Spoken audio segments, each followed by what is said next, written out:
yeah. Oh yeah. LeIllKid at OneYoungsta holding it down, bringing that street geek and nerd soul. What is up, my people? Today, all year coming with another wonderful episode of On Screen. Today we're doing a live because it's a little different. There's some things going on, moving around, changing names, going places, undisclosed locations, and I had to get to this because Star Trek, the newest episode is it's some flames. Got a little flame for you. A little bit of that fire, a little bit of that red angel.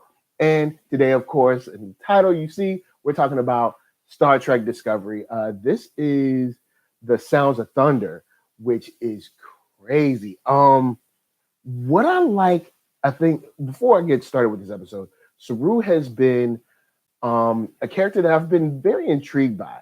He's been kind of a sort of a thorn in the side of Michael at times, an adversary at times, a brother figure at times.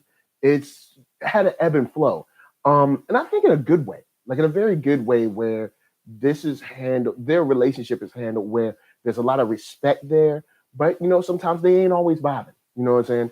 And of course, recently in the last episode, the ganglia, they fell off, and he went through this metamorphosis. And he was like, "Yo, ain't nobody ever went through this. It's crazy. I don't know." So now we're dealing with the fallout of just how he feels and how he's changing. And this episode speaks a lot to where we're from and where we're going.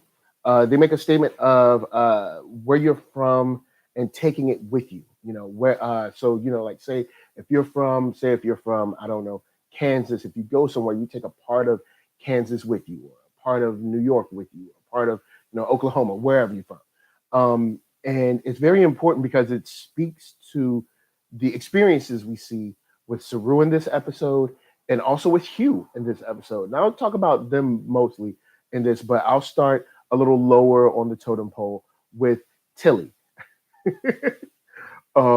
Tilly is a character that, of course, I get a kick out of because she's so corny and so cheesy that I feel like it's necessary to have her around. Strangely, the cool thing about Tilly is that she cares. She cares, and she's working her butt off. It's not like she's not.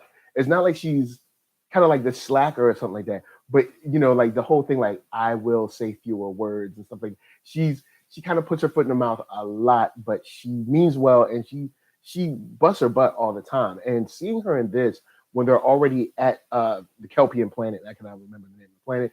Please excuse me, all Kelpians. I apologize. But when she's working with old girl with the knowledge from the sphere, she was like, "Yeah, we can do that." And she was like, "I mean, she can do that." So I just thought that was cute. I like that. Also, I liked seeing Stamets, because Stamets is in a place where I'm wondering if, I'm wondering, let me think of the best way. I'm wondering if Stamets is trying too hard.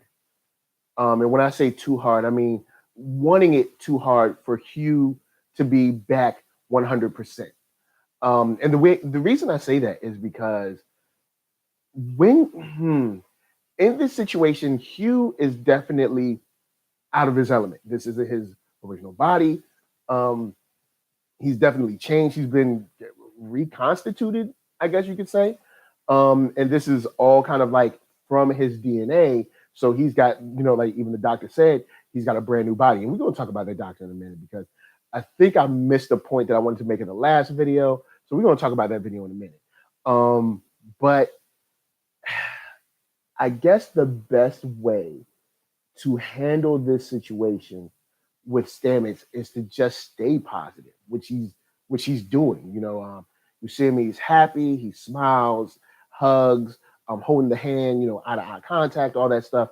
He doesn't seem afraid of Hugh, which is a good thing. But I also wonder if he's putting it on too much for Hugh's sake. You know what I'm saying? Because Hugh might be like, "Yo, man, you're doing a lot, and I understand, but I need you to ease up on a brother, because this whole situation, I didn't even know I was really dead. Like I was, I remember being attacked, and now I'm locked here, and this things is biting me, and then I find out that we're both kind of each other's enemies. Then I get sent back to the real world. It is just he's been through a very weird situation, and I wonder if that's going to be tough for them to get through because I think Stamets is in a place where he's missed him so much. He's happy to have him back and isn't interested in anything else really, as opposed to Hugh, who has been dealing with this traumatic situation and is finally free, if you will, from it. And to a certain degree, might be even more danger, at least perceiving than he was before. Um, there's that moment where he talks about the scar where it's missing. Maybe it's just the disorientation, but I'm worried about Hugh. I hope he gets back on his feet. Him and Stamets were, cool, great, whatever. And I think they're both good characters, and they provide a nice reprieve from the main story when you want to see two people that care about each other and they're just kind of like living their life. I mean, there's crazy stuff going on because we're in space, but they provide a sense of normalcy if you can have that in Star Trek. So hopefully they'll be okay, but we never know. Big shout out to the chat. What's up, everybody? Hey, how's it going? Also, sticking on the doctor, the young lady who's a doctor, we saw her in the last one, and even more so in this one, talking about the physiology of Saru and saying, I don't know anything about Calpians, first Calpian, blah, blah, blah. I don't work for the Federation. All right. I'm going to just say that. I don't work for the Federation. I don't work for the Federation. All I'm saying is, if you have a Calpian on your ship, wouldn't it be a good idea to study up some Calpian physiology, some bodies, some molecules and stuff? You know what I'm saying? That's all I'm saying. Because you have a dude on your ship that you can't even treat. Like, what? Help me help you, doctor. You know what I'm saying? I'm just saying you might want some Calpian training. You know what I'm saying? Now, of course, it might be, we might not know, maybe, back in the days, she tried to get him to come in for some tests and he was like, nah, I got things to do. So that could be possible. But I feel like she's slacking on her pimping, man. Like, yo, you got a Calpian on your ship. It'd be nice if you knew about Calpian stuff, man. What if he breaks his foot? What if he gets a cold? How you know what to give him? You know what I'm saying? What do you know he's able to take Tylenol or not? You don't know because you don't know nothing about Calpian. That's all I'm saying. Just step your game up. Next up, I want to talk about, and I know I'm moving along, but next up, I want to talk about Section 31. After the mission, and basically, talking about the people dealing with Ash. Ash is a good representation of how should I phrase this? How paranoid, I guess, Section 31 can be, because they literally talk about just like, yo, we don't know what it is, so it's most likely an enemy. And it's like, dude, we don't know if it's an enemy or not. You know what I'm saying? I mean, yeah, Saru said it looks humanoid, got arms and stuff with cool wings. It's probably technology that's further than ours. But just because someone has more technology than us doesn't mean they're a threat or a danger to us. From the information that we know, Red Angel saved Michael because it brought Spock to Michael. Red Angel saved those people that took him to the other Earth planet, like Earth 2, I guess you could say. And the Red Angel came and stopped the Baul from committing genocide on all of the Calpians. So all the information we have is that this person is going around, or this angel, whether it's supernatural or scientific, is going around and saving people as opposed to going around and hurting people. So if that's all of the knowledge that we got, why is your first idea to shoot it? But that's Section 31. Section 31, I guess, is one of those shoot first, ask questions later kind of organizations. Now, at the same time, like I said, I still want to be a part of Section 31. The all black suits with the black badge, I'm down with that. I'm all cool with that covert ops. I'm just saying, sometimes you got to be like, let's not shoot yet. Let's have a dialogue. All right. Now, speaking of dialogue, your boy Saru, he kind of bossed up in this episode. Yo, tell me why. Like he had a little strut. Like if you watch this episode again, there's a part where he's walking. When he's walking to teleport himself. What is it? Back down to his planet because they went down, they came up, and then he was going back down again after the Baul showed up with their ships, and we'll talk about that. That was crazy though. So, oh boy. So when he's walking to the transporter, watch how he walks. He walked kind of like George Jefferson because he had his arms back. He was like you got look. If this is the audio, just think. If you're on the audio and you're not really seeing this, just think of how George Jefferson used to walk. That's exactly how Saru was walking to the transporter. That's how you knew he meant business. Because George Jefferson did not play. You know what I'm saying? Look, when he came around, you knew he meant business. But slide that to the side. His boss up with, not being afraid, not being scared. His kind of face-to-face with Pike. That was crazy because I was like, oh snap. He like Saru in his eyes, he looked like he really wanted to bring it. And Pike was on some like, yo, look, I know you're going through some traumatic stuff.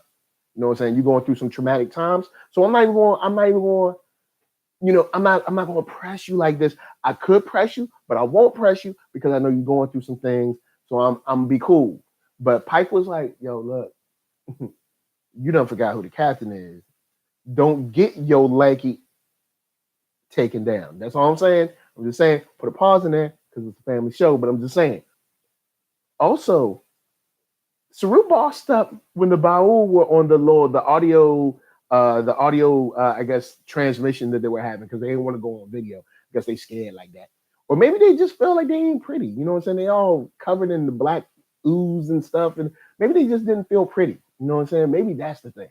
You know what I'm saying? They a little scared, or maybe they don't feel like they're up to the Federation standard. But seeing him be like, you won't enslave me, you don't know this, that, the third, all that stuff, that was cool. Like to see Saru, I was like, oh snap, Saru done bossed up. And I was like, yo, Saru, you know what? You go, Saru. You do your thing. I see you player. I see you, big boy. I see you doing your thing, walking around like George Jefferson. You know what I'm saying? Talking to the audio file, telling them how you going. And then on top of that, homie was breaking mad technology when he went down there too. He broke out the cuffs. He was like, "Ow!" And then like, yo, I gotta give it to him. Yo, Saru, yo, man, it's your world right now. It's your world. Now, speaking of his world and speaking of Saru and Calpians in general, the Baul said about his metamorphosis that you don't even know what you are.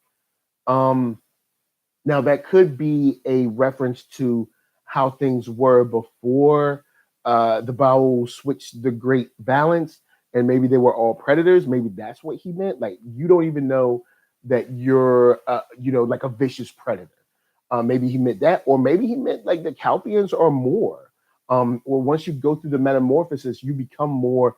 There's something else that he hasn't experienced yet. So we may see more stuff come through Saru either emotionally or physically, because the head spike thingy, I thought that was kind of cool, man. I mean, it's weird to have spikes in your head, but I mean, it come in handy because see, his hands was locked up, right? So when your hands is locked up, you can't shoot nobody, but then your head's like, and that's kind of how the spikes sounded. In my mind, but maybe they didn't fully sound like that. But I think we have a good ground for the psyche of Hugh and Stamets. We have a very good ground for the psyche of Saru and how that changes the bridge now. Because even when he was on the bridge, everybody else was like,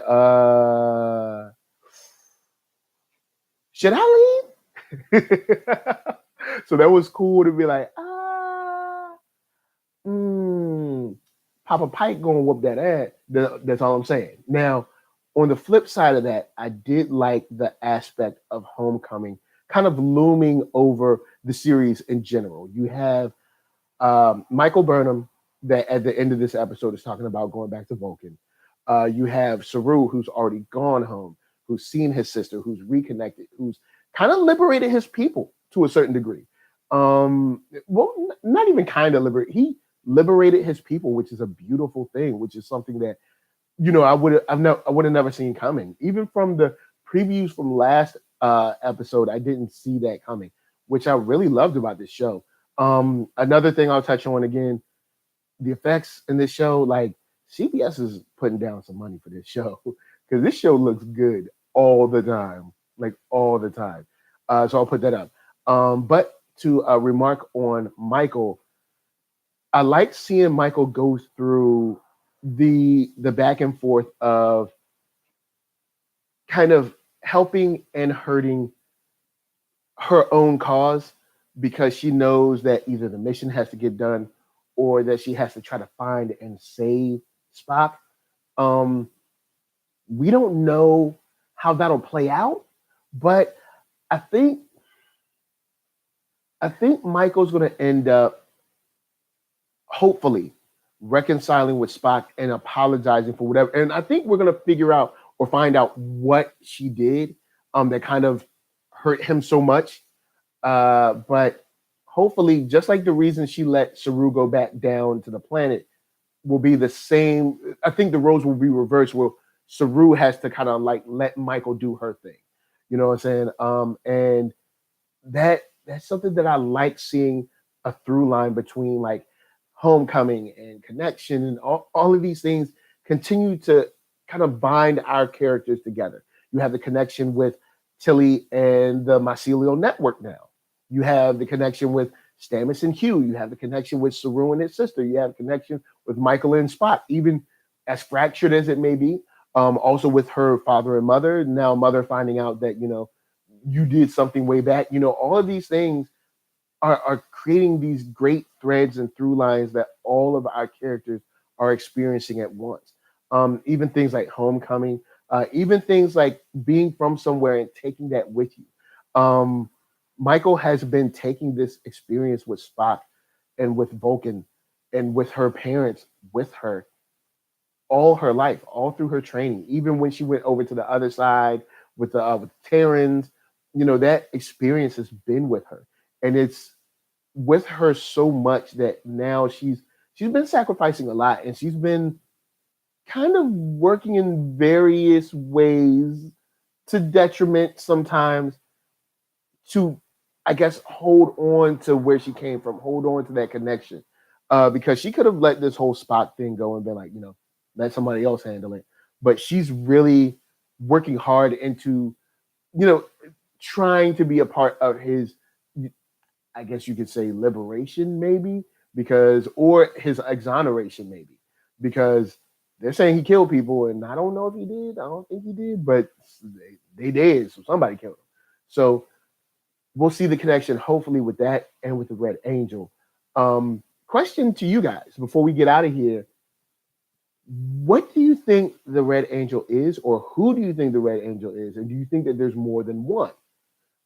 Could it be a group or a club? I know that sounds crazy, but could it be like a group or a club or organization that they're tasked with, like the Watchers? And I know this isn't, like DC or something, but maybe like the Watchers that kind of, they know about points and periods in time where people can be saved and protected without breaking the fabric of the universe, possibly.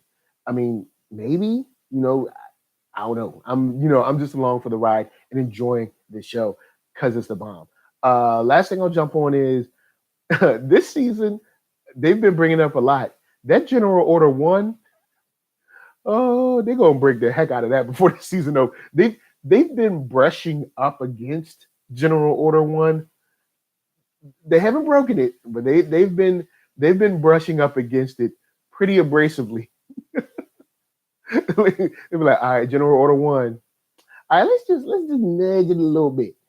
So I do enjoy that. I enjoy, man, this show is better than I thought it was going to be. Like, I was like, yo, man, CBS, They kind of stay corny with their stuff. Now they're going to create their own streaming service. Don't nobody want that.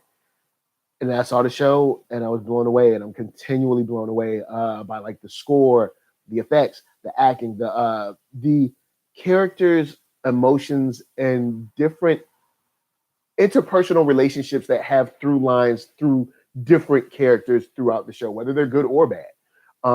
Because you have the whole connection and the loss of connection with Ash, with Ash/Volk and Laurel and their child, and like there's people dealing with real things in this, and it allows you to kind of like sink into it and enjoy it. And I've been loving this show for a long time. So guys, holla at me. I'm gonna holla at you. Down in them comments, let's talk Star Trek Discovery. Yo, I'm loving the show. You know I'm loving the show. I'm digging it. I want to know, on top of the Red Angel thing, what do you think? What else do you think Saru is going to go through? Because with the Bible say you don't even know what you are. Do you think his body is going to change some more? He already got the head spikes. What else do you think we can see? Never know. I have no idea. I'm just as surprised as you are to see the head spikes. I had no idea. So for our bounce, I'm going to tell you guys to hit up that NERDSoul.com. Also hit me up. I'm getting really close to 1,000. Twitter, I'm getting really close to 1,000. Also hit me up on YouTube. Hit this thumbs up. Share it with some folks. Also, if you think the show sucks, hit that thumbs down. But if you hit that thumbs down, I'm going to send the Baul after you. That's all I'm saying. And you know they got mad ships, son. That joint was crazy. It was like one ship, then it was like, whoa, whoa, whoa, whoa, whoa. It was mad ships, and they all was like, look, don't mess with the Baul, man. Take it down. So, guys, before I bounce, thanks for coming.